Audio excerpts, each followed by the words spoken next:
အားလုံးပဲမင်္ဂလာပါအနော်ဝါဟင်းရဲ့ Facebook နဲ့ YouTube Channel လေးကနေအားလုံးကိုပြန်လည်ကြိုဆိုလိုက်ပါတယ်ဒီကနေ့ည12နာရီနဲ့15မိနစ်မှာတော့ကျွန်တော်တို့ရဲ့ချစ်လာစွာသော Manchester United နဲ့ Spain Club အသင်းဖြစ်တဲ့ Real Sociedad တို့ရဲ့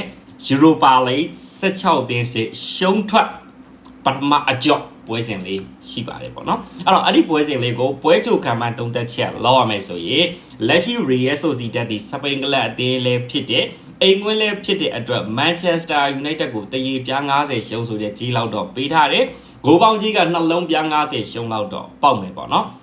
အဲ့တော့လက်ရှိဟိုဘက်ကလည်းကြီးပေးတဲ့ဂိုးပေါင်းကြီးကလည်းမတရားပြော့နေဆိုတဲ့အနေထားမှာဘိုကီတွေဖွင့်ထားတဲ့ကြီးရတော့ဒီပွဲကတော့ဘယ်လိုပြောမလဲပေးကိုတော့မများတော့ဘူးအဲ့လိုမျိုးပဲယာကိုလည်းမများတော့ဘူးနိုင်လဲ 1C 2C ရှုံးလဲ 1C 2C လောက်ပဲအဲ့ဒီရလက်မဲပဲကျင်းမြောင်းတဲ့ရလက်နဲ့ပဲသွားမယ်လို့ဒိုင်နေနေနဲ့ကြီးဖွင့်ထားတယ်ပေါ့နော်ဒါကလည်းဖွင့်ပါပဲဘာလို့လဲဆိုတော့လက်ရှိ Manchester United မှာဗျာလောက်လာအားကိုးစရာချီစွမ်းတည်ငြိမ်နေတဲ့ကစားသမားဆိုလို့ဒီယာဒီမှာ Harry Maguire ရှိမယ်ပြီးတော့ Ugarte ရှိမယ် Zizzi ဒါသူ့အနေနဲ့လည်းကောင်းလဲမကောင်းလဲ Bruno Fernandes ရှိမယ်ဒီကစားသမားဒီလောက်ပဲဒါတော့အနေနဲ့သူ့အနေနဲ့တော်တော်လေးကြမ်းခိုင်မှုပြေးသွားတယ်ဆိုတော့ဒါတော့မှမျော်လင့်စရာဘာမှမရှိဘူးခုနကျွန်တော်ပြောတဲ့၄ယောက်ပဲဒါအတင်းမှာလက်ရှိ performance ပြနေတယ်အဲ့ဒီထဲတွေကဒီကနေ့ညပွဲစဉ်မှာ Harry Maguire က Ugarte ကဒဏ်ရာကြောင့်မပါနိုင်ဘူးတဲ့အ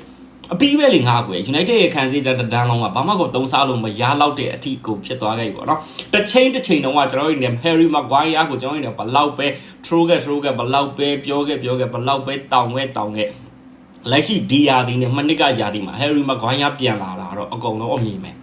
Harry Maguire ဒီယာဒီမှာဆိုတော်တော်လေးကောင်းတယ်တော်တော်လေး performance ပြနိုင်တယ်ဆိုတော့ယာဒီတစ်ခုဖြစ်တယ်အဲ့တော့ Harry Maguire တာမရှိ United ကဒီထက်တောင်ပိုဆိုးတဲ့နေရာတစ်ခုကိုရောက်နေလောက်သေးတယ်ဆိုပေမဲ့လည်းဒီကနေ့ညတော့ပါမလာခဲ့ဘူးပြီးတော့ကွင်းလယ်မှာလည်းလက်ရှိကျွန်တော်တို့ရဲ့ defensive midfielder ဖြစ်တဲ့ Ugarte ပါမလာခဲ့ပြန်ဘူးအဲ့တော့လက်ရှိကစားသမားတွေကအဲ့လောက်ကြီးခဏဒဏ်ရာရနေပြီဆိုခဲ့နေကျွန်တော်တို့အသင်းကပြုတ်ပြင်ပြောင်းလဲမှုကကျန်တဲ့နေရာတွေအရင်စမလို့ဘူးဗျအဲ့ဒီကြန့်ခိုင်မှုနီးပြတွေဂျန်နီးပြတွေပြီးတော့ဆေးဆရာဝန်တွေအဲ့ဒီကောင်တွေအရင်ဆုံးလဲပြရမှာတိလားဘာလို့ဆို Manchester United ကဒီနှောင်းပိုင်းမှာကျန်တဲ့အရာတွေကဒုက္ခမပေးဘူးဆိုတော့မှပဲအဲ့ဒီဒဏ်ရာပြဿနာတွေကဒုက္ခပေးတာတော်တော်ကိုများတယ်တော်လေးကြာတယ်ပေါ့နော်ကစားသမားတော့ဒဏ်ရာရတယ်ဗျာသူ့အနေနဲ့ဘာမှမဟုတ်တဲ့အသေးစားဒဏ်ရာတခုရတယ်နားလိုက်တစ်ပတ်ဟုတ်လားနှစ်ပတ်ထားလိုက်အောင်လက်ခံသေးတယ်တစ်လနှစ်လနားလေပေးလို့ရသေးအခုကမဟုတ်ဘူးကစားသမားတယောက်ကဘာမှလည်းပြောမဆိုဟိုကြီးမားတွေ ACN တွေတို့6ကြီးကျိုးကုန်းလားတို့ဘာလို့ဆိုရင်နား100ဒီ200ဒီအဲ့လိုမဟုတ်ပဲနဲ့ဗျာဘာဆိုဘာမှမဟုတ်ပဲနဲ့ပေါ့နော်ဒီကကြီးကထဒီပပလာဒဏ်ရာလေးတွေနဲ့လေအသေးစားဒဏ်ရာလေးတွေနဲ့လေတစ်ပတ်နှစ်ပတ်တစ်လနှစ်လဆိုအခုဆိုတိုဘီကော်လီယာဆိုနားနေတာတော့ကြာပြီဗျာနော်ဘာမှမဟုတ်တဲ့အသေးစားဒဏ်ရာလေးမိုင်နူးဆိုရင်ယာတီကုန်ထိနားရမယ်အာမတ်ယာတီအကုန်ထိနားရမယ်ဒီလီဆန်ဒရိုမာတီနက်ကတော့ ACN ဒဏ်ရာကြောင့်ယာတီကုန်ထိနားတယ်ဆိုတာထားလိုက်အောင်လက်ခံသေးတယ်အာမတ်မိုင်နူးဆိုရင်အဲ့ဒီဟာဆိုယာတီကုန်ထိဆိုရင်တော်တော်ကိုစိုးတယ်ဗျာယာတီကုန်ဆိုလက်ရှိ3လပိုင်းသူတို့နားတာ2လပိုင်းကျွန်တော်ယာတီကုန်မှာက9လပိုင်းမှာဆို3လကြော်နားရတာကစားသမားတွေအဲ့တော့ဒီနီးပြတွေကကြက်ခိုင်မှုနီးပြတွေကဘာတွေကြက်ခိုင်မှုတွေပြနေလဲတော့ကျွန်တော်အနေနဲ့နားမလည်နိုင်ဘူးပေါ့နော်လက်ရှိကိုရီအသင်းကလည်းတကယ်များတောင့်လာလားလို့ကြည့်လိုက်ပြန်ရင်လေအသင်းထဲမှာဒီကွင်းထဲမှာကန်ပြီးဟေ့ဆိုရင်တခြားအကောင်တွေနဲ့ body ရှင်စားရင်လေကိုယ်ကောင်တွေပဲကြားတာရှင်ပြေးလဲကိုယ်ကောင်တွေပဲကြံခဲ့တာပဲအဲ့တော့သူတို့နေဘာတွေ train နေလဲဘာတွေနီးပြနေလဲတော့ကျွန်တော်လည်းနားမလဲဦးမင်းသွားပြပါလားဆိုတော့ကျွန်တော်လည်းမပြတတ်ဘူးဒါပေမဲ့သူတို့ထက်ပိုကောင်းတဲ့သူတွေတော့ Manchester United နေအဲ့ဒီပတ်စံနေနဲ့ထက်ရွေးပြီးတော့ထက်ခေါ်ပါထက်ခန့်ပါတော့အဲ့ဒီဆေးပွဲကတော့တကယ်ပြောင်းမှုလိုအပ်ပြီလို့တော့ကျွန်တော်အနေနဲ့ထင်တာပဲပေါ့နော်တကယ်ဒီရာသီမှာဆိုကြီးလက်ဆန်ငါကိုရဂိုးသမားကလက်ရှိ3ယောက်ပဲရှိတယ်3ယောက်ထဲမှာကျွန်တော်ရဲ့နေဘီယင်ဒါ3ကျင်3မယ်ဆိုတဲ့အနေထားလောက်ရှိတယ်တွက်ဟီတန်ဆိုတော့မ3ဘူးနော်အဲ့ဒီဘီယင်ဒါတွက်ဟီတန်2ယောက်တန်ရရတယ်ဗျာနောက်တန်းမှာဆိုရင်လက်ရှိကျွန်တော်ရဲ့နေလီဆန်နိုမာတီနဲ့တန်ရနေတယ်အီဗန်တန်ရနေတယ်နော်လူရှော့တန်ရနေတယ်အလဲမှာဆိုရင်လက်ရှိဥကာတေတန်ရကရလိုက်မရလိုက်ပြီးတော့တိုဘီကော်လီယာဟယ်ရီအမတ်တန်ရရတယ်နော်ဘယ်ဘက်ချမ်းမှာဆိုရင်လက်ရှိနေတဲ့မာလာစီယာကတော့မရှိတော့ဘူးပြီးတော့ဒီဘက်ချမ်းမှာကျွန်တော်အာမတ်ရှိမယ်တိုက်စစ်မှာမရှိတော့အဲ့တော့8ယောက်ပြောမယ်ဆိုရင်8ယောက်ပေါ့နော်ဒါလက်ရှိဒဏ်ရာရနေတဲ့ကစားသမား8ယောက်ဘီယင်ဒါဒရဟီတန်လူရှော့မေဆင်မောက်ကျန်နေသေးတယ်ခွေးသရောင်းစားကမေ့ကိုမေ့နေတာပေါ့နော်မေဆင်မောက်ကျန်နေသေးတယ်အဲ့တော့ဒါလက်ရှိ Manchester United ရဲ့ဒါအဲ့ဒီကစားသမားတွေအကုန်လုံးပြန်ပါနေမယ်ပြန်ကန်နေမယ်ဆိုတော့ United အနေနဲ့ဘာပဲပြောတော်တော်လေးတောင်းနေတဲ့လူစည်းအနေထားတော့ရှိရဗျာ မေဆင်မောက်လူရှောဟုတ်လားလီဆန်ဒရိုမာတီနက်ပြီးတော့အာမန်ဥကာတီဘီယင်တာเนาะအဲ့ဒီကစားသမားကြီးဒါလက်ရှိကြက်ခိုင်မှုပြီးွားနေမယ်အဲ့ဒီကစားသမား9ယောက်လုံးသာကွင်းထဲမှာပါနေမယ်ဆိုရင် United အနေနဲ့ဘယ်အသင်းကိုမဆိုပေါ့เนาะအနိုင်ကန်နိုင်တယ်ဆိုတော့ပြောလိုက်ချက်တစ်ခုနေတော့ရှိနေသေးဒါပေမဲ့နာနေတဲ့ကောင်တွေကသွားကြည့်လိုက်အောင်ငါကိုရ United မှာလက်ရှိချီစွမ်းပြနေပါတယ်ကောင်းနေပါဆိုတဲ့ကောင်တွေအကုန်ပဲအဲ့တော့ဘာတွေဖြစ်နေလဲတော့မသိဘူးပေါ့เนาะကျွန်တော်တို့ဒီပရိသတ်တွေရဲ့ပြောနေကြစကားတွေငါတို့အတင်းကတော့ရွာသူနှောက်ချက်ခံနေရပြီလို့ပဲပြောမလားလဲမသိဘူးဗျာနားလိုက်ပြီဆိုရင်ကောင်းတဲ့ကောင်ပဲစုပ်ပြတ်တက်နေတဲ့ကောင်တွေကတော့ကြမ်းခိုင်မှုပြေးသွားသလားမင်းဟာဖလန်လေးကိုထားလို့အဲ့ဒါတော့အိုနာနာတို့နာပါဆိုတော့မနာဘူးဗျာနာပါဆိုတော့မနာဘူးအဲ့တော့ United နေလက်ရှိဒီကနေ့ညမှာခုနကျွန်တော်ပြောတဲ့Harry Maguire ကဥကာတီက2ယောက်လုံးမပါနိုင်ဘူးဆိုတဲ့ဒီထားမှာတော့ United အနေနဲ့တော်တော်လေးတော့နှိမ်ပါသွားတဲ့လူစင်းရဲ့အတိုင်းဖြစ်သွားတယ်အဲ့တော့ဂိုးပေါင်းကြီးကရော body ကြီးကရောဟိုဘက်တင်းကိုရောက်သွားခဲ့တယ်ပေါ့နော်အဲ့တော့ဒီကနေ့ညဘယ်သူတွေပေါ်ထွက်လာနိုင်ကြီးရှိလဲဆိုရင်တော့ဂိုးသမားကတော့ခင်ဗျားတို့ချစ်တော်လာပါပြီနော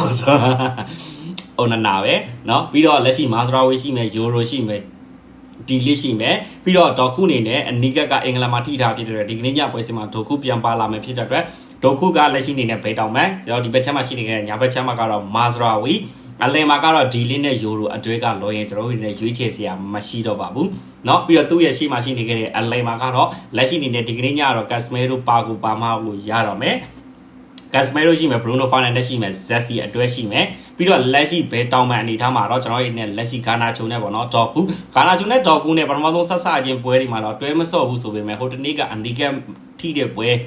မတိုင်မီလောက်မှာတော့တော်တော်လေးအဆင်ပြေတဲ့အနေထားမှာရှိရဖြစ်တယ်ဒီကနေ့ကျမှလည်းဒေါ်ကူနဲ့ဂါနာချုံနဲ့ဘယ်ဘက်ချမ်းတစ်ချမ်းမှာအလှုပ်ကစားမယ်ဆိုရင်တော့ Manchester United အနေနဲ့တော်တော်လေးတော့အဆင်ပြေနိုင်လိမ့်မယ်လို့ကျွန်တော်အနေနဲ့ယူဆရတယ်ဒီဘက်ချမ်းမှာကတော့ Mazraoui ဒါတော့ဒီတွဲပဲရှိပါတယ်ကျွန်တော်တို့ဒီအနေနဲ့ဘာမှလည်းအများကြီးမျှော်မလင့်စရာလည်းမရှိဘူးခလေးတွေကခေါ်လာတယ်ခလေးတွေကပါလာမယ်ဆိုပေမဲ့လည်းခလေးတွေကအဲ့လောက်ကြီးပွဲထွက်ခွင့်ပေးဖို့ဒီပြအနေနဲ့ confidence မှာမရှိတဲ့အတွက်ယုံကြည်မှုမရှိတဲ့အတွက်ပေါ့နော်ဒီကနေ့ညမှာခလေးတွေပွဲထွက်လာမယ်လို့လည်းကျွန်တော်အနေနဲ့တော့မထင်ဘူး so ပြီးတော့လက်ရှိဟိုတလောကဟိုတနေ့ပွဲမှာပါသွားတဲ့ပေါ့နော်ကျွန်တော် OB Chito OB အဲ့ကလေးလေးအနေနဲ့လည်း Europa League မှာစင်းရင်မသွင်းထားဘူးဖြစ်တဲ့ Europa League ပွဲစဉ်တွေမှာတော့ Chito အနေနဲ့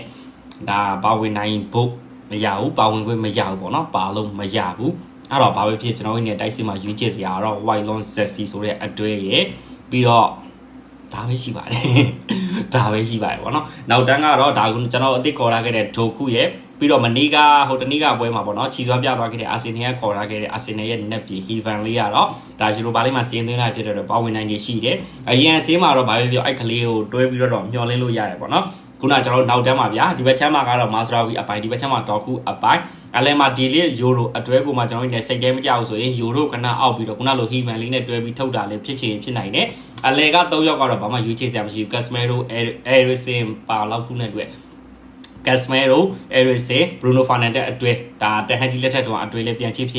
ြစ်မယ်ဒါမှမဟုတ်လည်း Casemiro ပြီးတော့ Zesty Bruno Fernandes အတွဲလေးဖြစ်လာမယ်ပေါ့နော်ဒါပါပဲအဲ့တော့ Manchester United နဲ့ဒီကနေ့ညဘလို့ဖြစ်လာနိုင်လဲနိုင်လောက်လားကိုဟင်းကြီးဆိုရင်တော့ငါ့ကို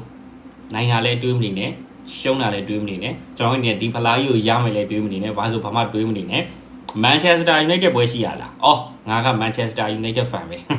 ငါဒီအသင်းကြီးကိုငါချစ်လာခဲ့တာနှစ်ပေါင်းများစွာကြာပြီအဲ့တော့နိုင်လေထားကြည့်မယ်မနိုင်လေထားကြည့်မယ်ဒီအတွေးနဲ့သာကြည့်ပါเนาะကျွန်တော်တို့လက်ရှိရာသီကုန်မိုးကလည်း2လကျော်3လလောက်လိုသေးတယ်ဆိုတော့အဲ့ဒီ3လတွေမှာ United အနေနဲ့နိုင်ချင်နိုင်မယ်ရှုံးချင်ရှုံးမယ်ဖလားရချင်လည်းရမယ်မရချင်လည်းမရဘူးဒါပေမဲ့ဒီရာသီကို United ပွဲရှိရင်ကြည့်မယ်မရှိရင်အိတ်မယ်ဒီလိုလေးဖြတ်တန်းတာအကောင်းဆုံးပဲဖြစ်မယ်လို့ထင်ပါတယ်ကျွန်တော်လည်းရှိက2လလောက်ကတော့ပေါ့နော်2လ3လလောက်ကတော်တော်လေးတိုင်ပြောက်သွားတယ်ဗျာဘာလို့ဆို United ကလည်းရှုံးနော် United ကရှုံးဘောလုံးဝဲကမနိုင်အဲ့တော့အဲ့ဒီအချိန်မှာပိုစင်းကြီးစီကအနားမှာကကိုချီရတဲ့ကိုသားကလည်းမရှိကိုမယားကလည်းမရှိနော်ကိုမီပါလည်းမရှိအဲ့တော့အဲ့ဒီအရာကြီးပေါ့နော်ဒီတယောက်ထဲတော့လည်းမဟုတ်ပါဘူးအိမ်မှာကိုနဲ့အတူနေတဲ့ညီမတွေတော့ရှိသေးရပေါ့နော်အဲ့တော့တော်တော်လေးစိတ်ရှုပ်စရာစိတ်အားငယ်စရာလို့ပဲပြောရမှာပဲပေါ့နော်ဂိုဒီဖြတ်တန်းနေရတယ်လို့ဖြတ်တန်းလာခဲ့ရတယ်အခုကတော့တူတော့ United ပွဲရှုံးရင် United ပွဲရှိရင် United ပွဲမနိုင်ရင် United ပွဲနိုင်ရင် United ပွဲဖလားရရင်ဘာပဲဖြစ်ဖြစ်เนาะအခုကတော့ United ပွဲရှုံးတဲ့ညဆိုရင် နော်ခေါင်းလေးတိုးဝှေ့ပြီးငိုစရာရင်ခွင်လေးတစ်စုံတော့အိမ်ပြန်ရောက်လာပါပြီအဲ့တော့ဒီနေ့ည United ပွဲရှိရင်ကြည့်ပါမယ်ဒါပါပဲ